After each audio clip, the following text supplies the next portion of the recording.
Welcome to Center for Spiritual Living in Portland, Oregon. Listen past the end of to find out more about our spiritual center and ways that you may collaborate with us.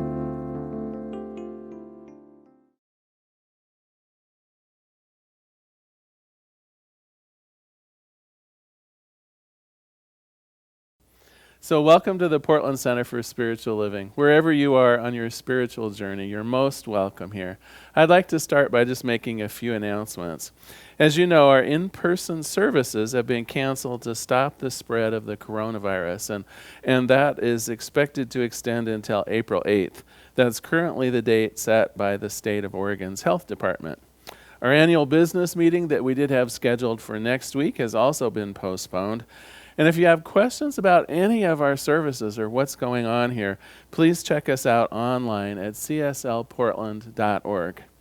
Well, to make up for our missing in-person activities, starting this week, we'll have a couple of online options for you.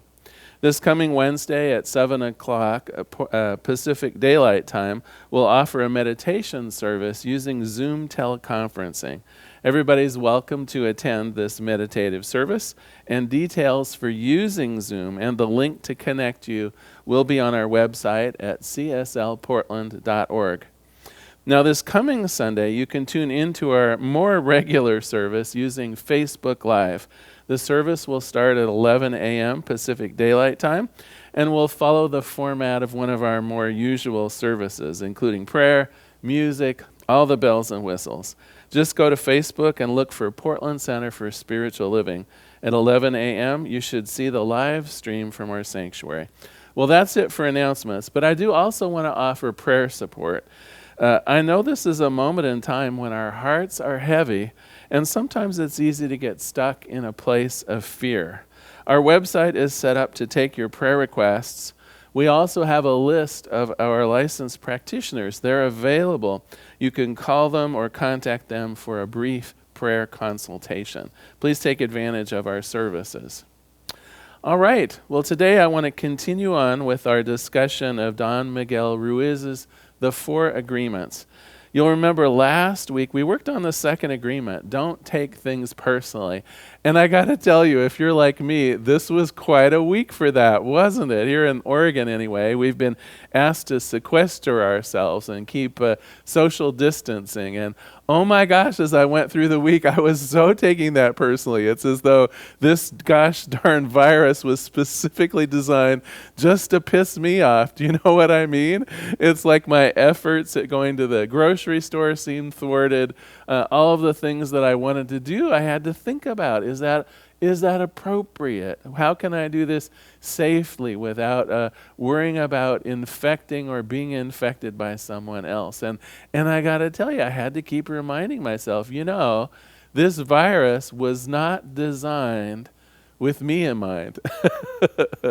And so I had to keep telling myself, it's absolutely appropriate that I follow the guidance for safe distancing. It's totally appropriate that I do what is necessary to stay safe. And it's also totally appropriate not to take it personally, not to fall into that place of fear or doubt. I know that I'm strong. I know that my body is healthy. I know that the things that I need to have will be provided. And when I stand in my own truth, instead of taking it personally, oh my gosh, the difference it made. But if you're like me, you might need that reminder. You might need to have that little voice in your head that tends to go to that place of fear or dismay or taking it personally. You may need to put that filter in place that we talked about so that when that anger rises up, when that fear rises up, we can console our own selves as well as those that we care about. Well, today we're embarking upon the third agreement, and it also is an important one. The third agreement is not to make assumptions.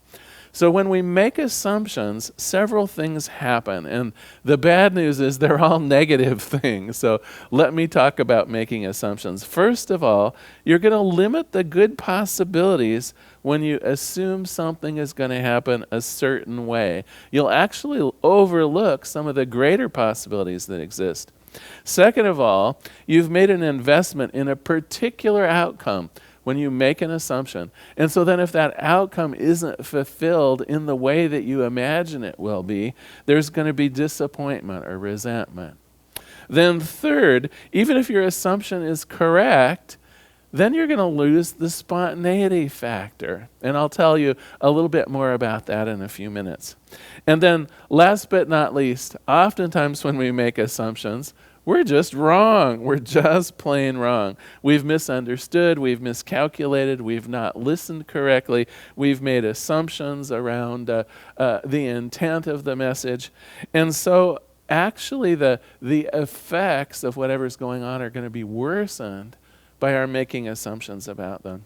Let me read out of the book what Don Miguel Ruiz says about this idea of making assumptions. He says the third agreement is don't make assumptions. We have the tendency to make assumptions about everything. The problem with making assumptions is that we tend to believe that they're the truth. We could swear that they're real. We make assumptions about what others are doing or thinking. Often we'll take it personally, and then we blame them and react by sending them emotional poison. That's why whenever we make assumptions, we're asking for problems. We make assumptions, we misunderstand, we take it personally, and then we end up creating a whole big drama, often for nothing. Well, this leads me into today's joke, and I'll tell you right off the bat, my partner Daniel said, that's the worst joke ever. Are you kidding? A, no one's going to get it, and B, if you have to explain a joke, it's just because it's not funny enough. Well, you know me. Sometimes I take his advice and sometimes not.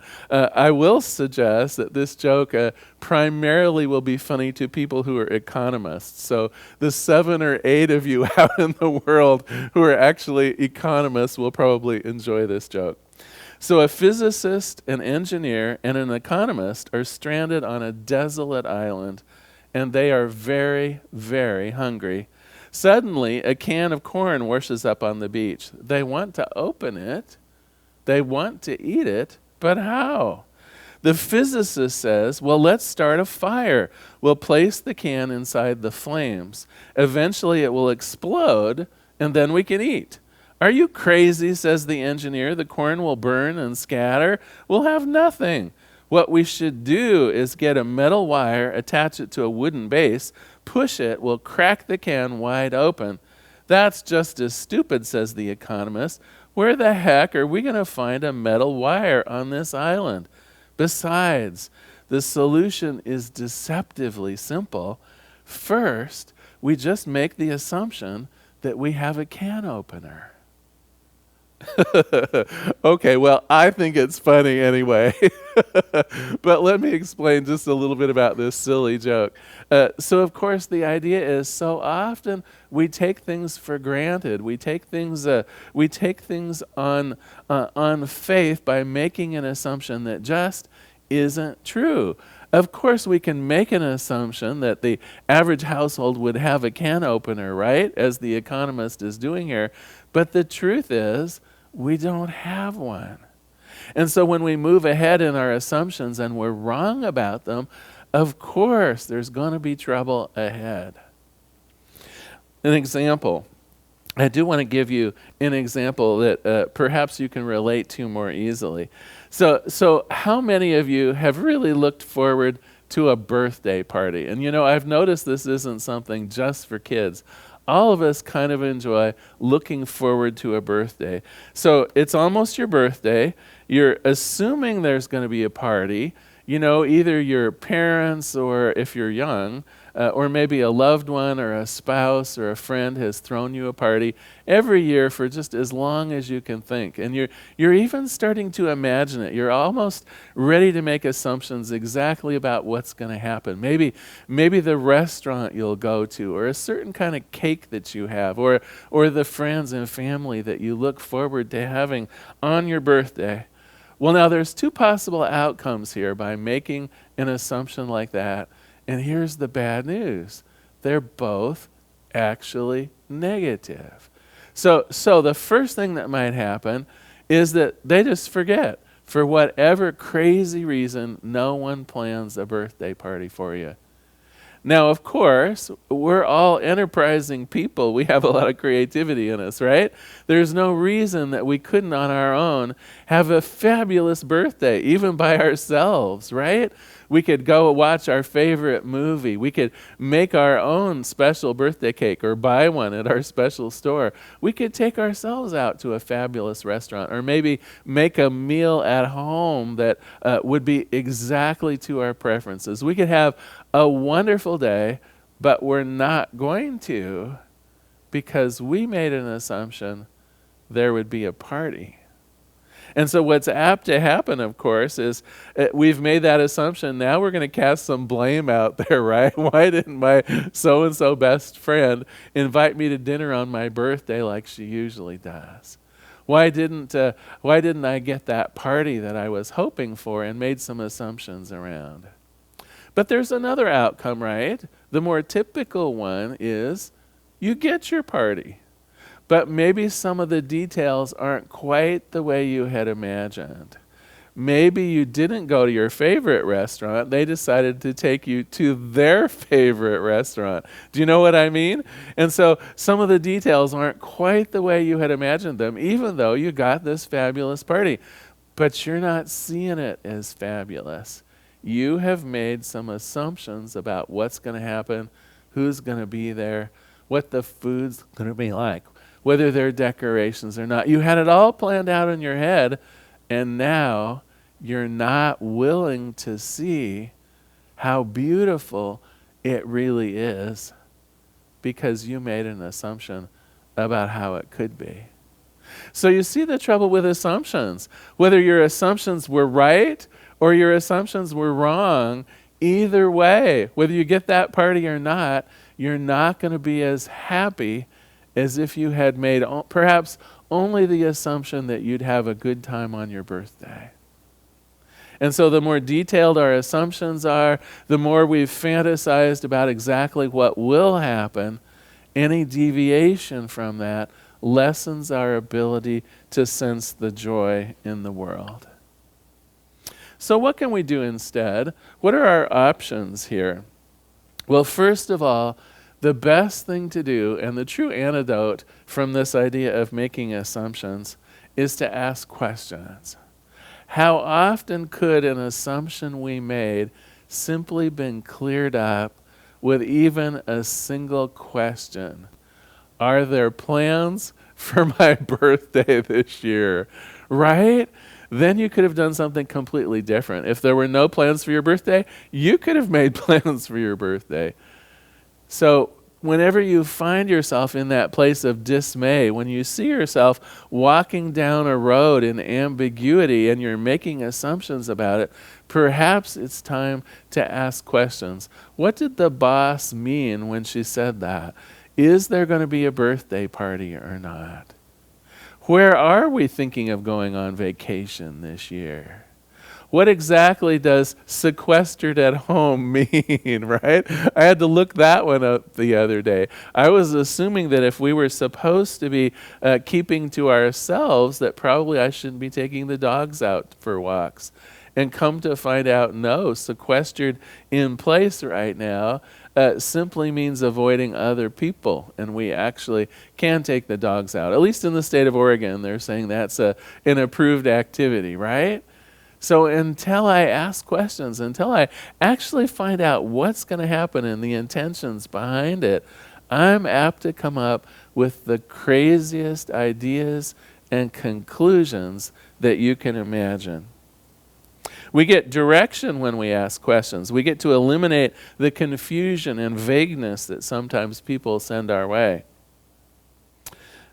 Some of the questions that we might ask are, what did you mean when you said that? Or do you really feel that way? Are you really angry at me, or are you just angry in general today?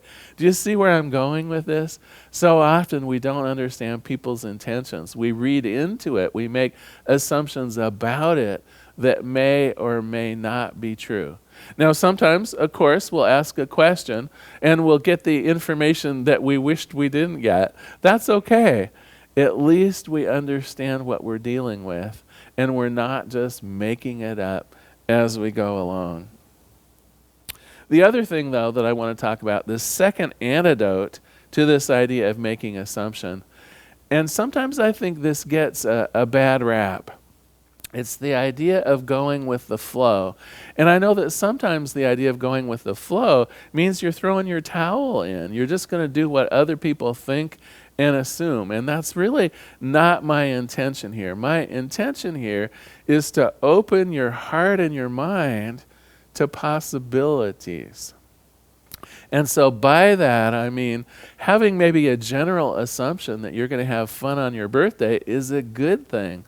But what if we were then open to the possibilities of might happen? I might not completely outline what it's going to take for that to be a good birthday. Instead, I allow the world to present to me what's going to happen, and I simply find enjoyment in it. If my birthday is to be by myself, I'm going to have a fabulous birthday. And if my birthday is to be with friends and family, I'm going to have a fabulous birthday. And if we're going out to my favorite restaurant, that would be swell. And if we're going out to a restaurant I've never been to, that would also be swell. Do you see this idea of kind of going with the flow, of kind of leaving our bliss and our joy to be unplanned? Sometimes what you're opening to is a level of joy that perhaps you've never even encountered, right? Maybe that new restaurant will end up being a favorite of yours. Maybe that birthday cake that you've never tried before will end up being your new favorite birthday cake. If we don't try new things, if we're not open to new things, if the unfoldment of our lives can't be spontaneous to some degree, just looking forward to the joy of it and the newness of it, if we can't do that, we're really limiting, we're really boxing in our experience of the world. So just to recap shortly, the two, if you will, antidotes to this idea of making assumptions. One is to ask for clarification. What's really going to happen? What's really your intention here? What are you feeling? What really should we expect? And then the second one is to be more open to just newness, being open to things not going a certain way or according to a certain plan. Well, today we've learned about assumptions. We've learned about whether they're true or whether they're not true. Our joy will be limited.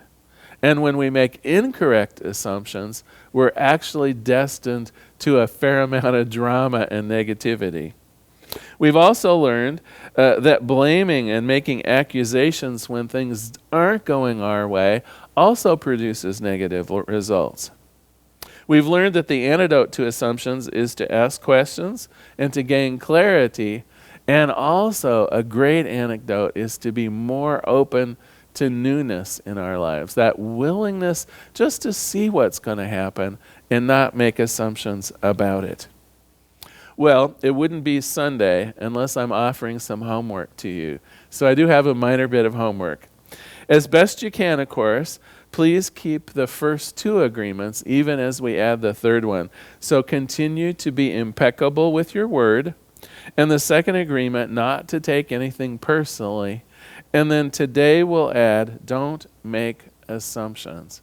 I think you'll find that these particular three agreements work together very, very effectively. You're going to begin noticing that your life is completely changing by keeping these three agreements. Well, I'm going to close today with a quick reading from the book and a prayer. So I'm reading the end of the chapter on the third agreement. Don Miguel Ruiz says, the way to keep yourself from making assumptions is to ask questions. Make sure the communication is clean and clear.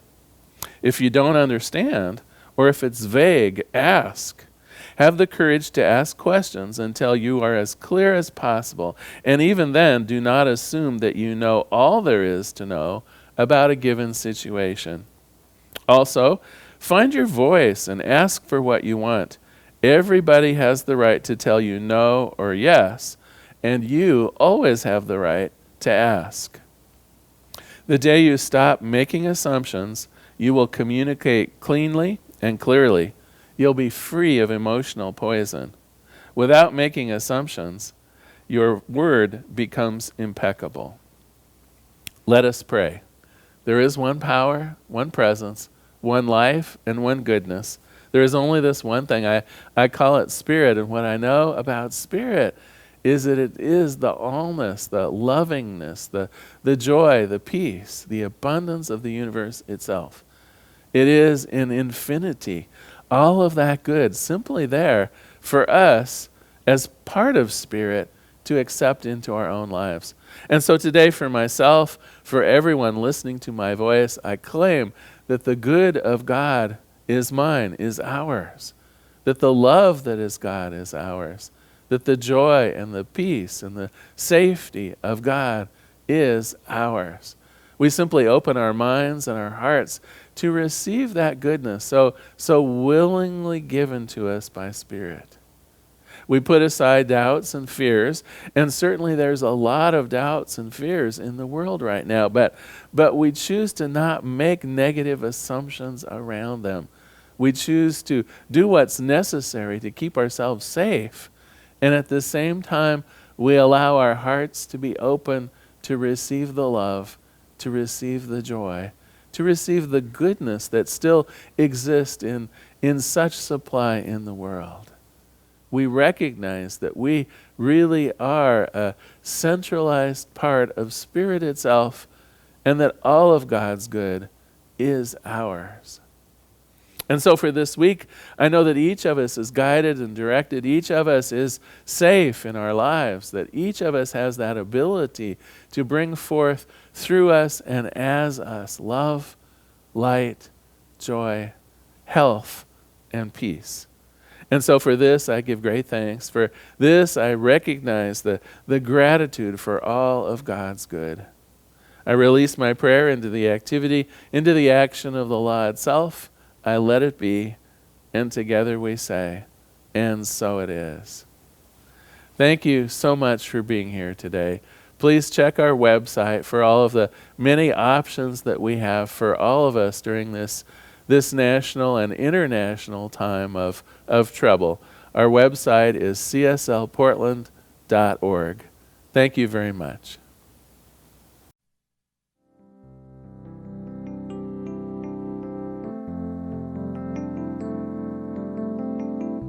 If you happen to be in the Portland, Oregon area, we'd love to have you visit in person. The Portland Center for Spiritual Living is located at 6211 Northeast Martin Luther King Jr. Boulevard. We have inspirational services at 9 a.m. and 11 a.m. every Sunday. We also have many programs, classes, and workshops developed just for our online audience. To find out more, go to our website at cslportland.org and look under the Online tab. We have a variety of content dedicated specifically for our online listeners. Our mission is to open hearts, ignite minds, and make a difference. If you'd like to support our center, you can donate online at cslportland.org/donate. Our website is also the place to learn more about what's going on at the center or to contact us. Allow us to become part of your extended spiritual community. Wherever you are on your spiritual journey, you are most welcome at the Center for Spiritual Living.